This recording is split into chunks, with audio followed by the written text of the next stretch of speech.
How do you deal with the insane whiteness and wealth at ivies? Does the UPenn party scene live up to its hype? How would you interact in a normal party? Aloha! It's Katie and Domonique, Cynthia! Oh no! If you guys don't know some context, we met online. I go to the University of Pennsylvania. You might know me as the 73 Questions girl. I'm excited to be on this channel. I came to Penn during midterm season. Yeah, literally. This girl has like been hustling, just trying to make this work. So yes, because I want to hang out with this beautiful girl. So we're both sophomores. I haven't declared my major yet because I don't need to until the end, but I'm leaning towards information science. Considering some minors in creative writing or business, but I'm also just not much about labels anymore. So it's just like, we'll see what courses fill. Whatever. No, literally. Yeah. I still haven't declared mine yet because in Wharton you don't have to declare until the end of sophomore year, which is like here. I'm gonna have a major in economics and a concentration in both data analytics and entertainment and media. So yeah, stay tuned. We're gonna answer some questions for you guys. What is a normal weekday at Cornell versus Penn like? That's a good question. A lot of homework, a lot of studying, with like a few random date nights. Do you guys have date nights with frats? Okay, yeah. I saw one just outside. A lot of date nights, a lot of events. That's like a typical Penn student. In a sorority frat, obviously it's different when you're just not in one, but yeah. What's your typical day though? Yeah, no, it was so funny because before we got to this question, you're talking about how you're just scrambling all the time, and I feel that is my typical weekday. Classes in the morning and then meetings for clubs, and then I'll try to like get lunch, dinner with friends, and then after that I have more meetings or work sessions with people, and then I'll fit in studying in the morning if I do, but if not, I just cram right before. No, honestly, that's probably a better way to say it with the club meetings. Like, that's so huge. I would say mine's different because I decided to focus more on YouTube than clubs, like at Penn, I guess. So I was doing a lot of clubs, so a lot of my day is focused on editing, which you probably know is like 10 hours of like editing, and a lot of reaching out to students at different schools to film them. So that takes up a lot of time, is like finding which students I want to film. That's kind of what makes my day different, is I don't have as much club meetings, but I am constantly editing, plus homework, plus like social life, of course. Does the UPenn party scene live up to its hype? Is that at me? I feel like I'm kind of opposite. No, I'm just such a homebody. No, but that's the thing. I became a homebody. That's so funny though. What is a homebody to you though? Because I'm really like, I did not party all semester last. Okay, so how I would say freshman year, the party scene is amazing. It's actually like a lot of fun. I would say I did go out maybe 4 times a week, but it was a lot. It was a lot to juggle at school and having fun. As you get older, as with any school, like things get old, and so then you don't go out as much. So I think that does play a part, but you might start looking at like clubs downtown if you're 21, of course. Like we're in Philadelphia, like there's a lot of things to go to. New York is 2 hours away, so like there's a lot to do. But yeah, I think the party scene is crazy. It's a lot more expensive than you would think. It really adds up. Like some of our spring fling parties are like, there's one like on a battleship that's like $150 I think a ticket, and like we have a pool party that's like $80. Like it's pretty expensive parties, but it's worth it. So make sure to save up for the spring. Even like during the snow days, we have Snarties, which is a snow party. What? So we'll like, really darty? Well, actually, I don't know. I'm not the best. I think our schools are pretty similar, honestly. Oh yeah, you know what Cornell people do on snow days? They go skiing, because we have that live slope, which I don't know, like people just go skiing and jump off. No, that's so like, fun. Snowboard there. Yeah. No, we don't have that at all. So no, that's a perk to Cornell for sure. I would love to go skiing, like in between my classes. She should visit me. Yes, I'm going to. What I've heard from Penn is very much like people are just cramming the day before exams, and then after it, they just party. And then you like die off and like recover from your hangover the entire week, and then you do the same thing, and then you just cram for midterm. Do you think, is that true? Obviously, I can only speak on my experiences and my friends' experiences, but based on us, yes, I do think that's true. How would you interact in a normal party? You two will love parties, huh? No, seriously, Penn stereotype seems to be like so true though. So interesting. I'm just so awkward. I feel like I'm that annoying. Okay, pretend like we're at a party, right? And we don't know each other, and we're just at a party. I'm sober.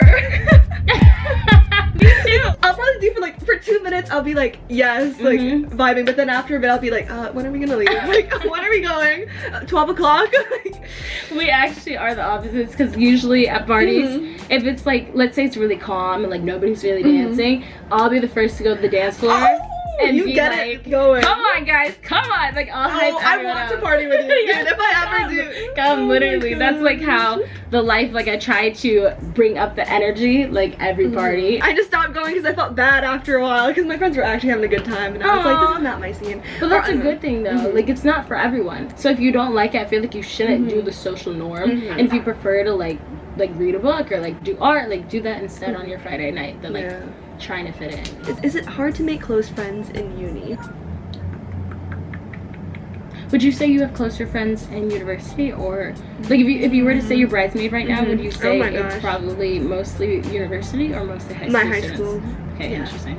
I feel like sometimes a way that the kids in my hometown or like my parents raised me to do stuff will be so different than like how another kid operates, like what they think is okay, I would think isn't okay, but it's just what they're used to. So I think that could affect friendships because people are from such different backgrounds. I remember coming in and, you know, I grew up outside of the States. So when I came in, it was almost like everyone was different for me, it felt, except, you know, like the international students. And at first I was like really frustrated. I was like, you know, why is it so different? And like you said, it's because they just grew up differently. It's not their fault if they, you know, if they say something rude or like inconsiderate. It's not because they mean anything bad. It's just they just don't know better. And you were placed in their life, I feel, to like give that. Yeah, to like show the other side and be like, okay, so where I'm from, we do it like this. But it's definitely different than high school friends, I would say. I feel like it's really easy to break into friend groups too, because we have a lot of transfers and people are so welcome that you can just go in. It's not like everyone has already formed one. Click, it's like, I agree. You can float around freely, I feel, and that's which is huge, which is so important to like have a good experience, is you need to have a diverse group of friends. Cons about Ivy League schools, and obviously like we can't represent the entire Ivy League, but in my experience it's been such a bubble. There's so much pressure to go down a certain route and people just tunnel vision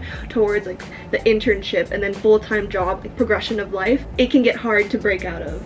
And especially at Cornell, because we're, you know, rural area that's already outside the city, it's even easier to strengthen that bubble. Oh yeah, for sure. That's actually huge. For me, another thing that I think might be like the worst side, just in my opinion, after going abroad this summer, I met so many people who were focused on arts and like being creative, just really artistic people, and I found like that's a big side of who I am, also with probably you, with like creating, 100%. We're creating all the time. That's what we love to do, but at Penn, I feel like I haven't met that many people that are creative, more just like professional and just like really focused on their career, which is awesome, but like it's hard to find a creative outlet sometimes. Okay, next question is a bit deeper, but how do you deal with the insane whiteness and wealth at Ivies? I feel like that was a bit aggressive. I don't think Penn's super white like that. I was gonna say that too. It's not. It's definitely really wealthy. That's huge. Very wealthy. Well, I would personally think our campus is extremely diverse, and also like Philadelphia is I think it's 90% black of a city. 100% agree with what you said. I think Cornell is super diverse. Wealth is also there. Lots of just expensive jackets. Yes, Canada Goose. Like, yeah, it was interesting. Canada Goose, Montclair. Yeah, also here.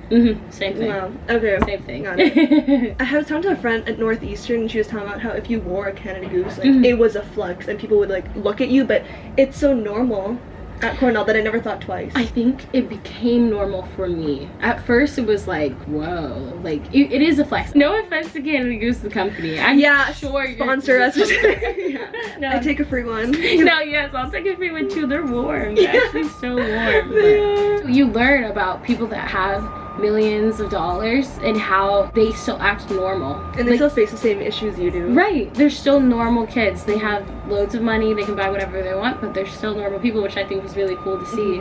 That like we're all just people at the end of the day. You see past the wealth and start seeing, you know, people more in like their goals, what they, you know, want to become. Yep. How different is the experience of a Black Ivy student and an Asian Ivy student? Do you try to be a people pleaser, and does being an overachiever affect you mentally? Make sure to follow Dom and subscribe to her YouTube channel. Yes. Especially if you want more college content. She does a lot more, and I'm just like, I need to figure out my life. No, don't say that. No, she has the college content too. Subscribe to both if you're not subscribed. There you go. Yeah. Give this video a thumbs up. Comment if you have any future requests, whatever you want to see. She's gonna visit me. Yes, I'm coming to film her 73 questions with a Cornell student, and it's gonna be probably one of my favorite ones because I love this girl. I love her can't more. wait. Bye. Bye.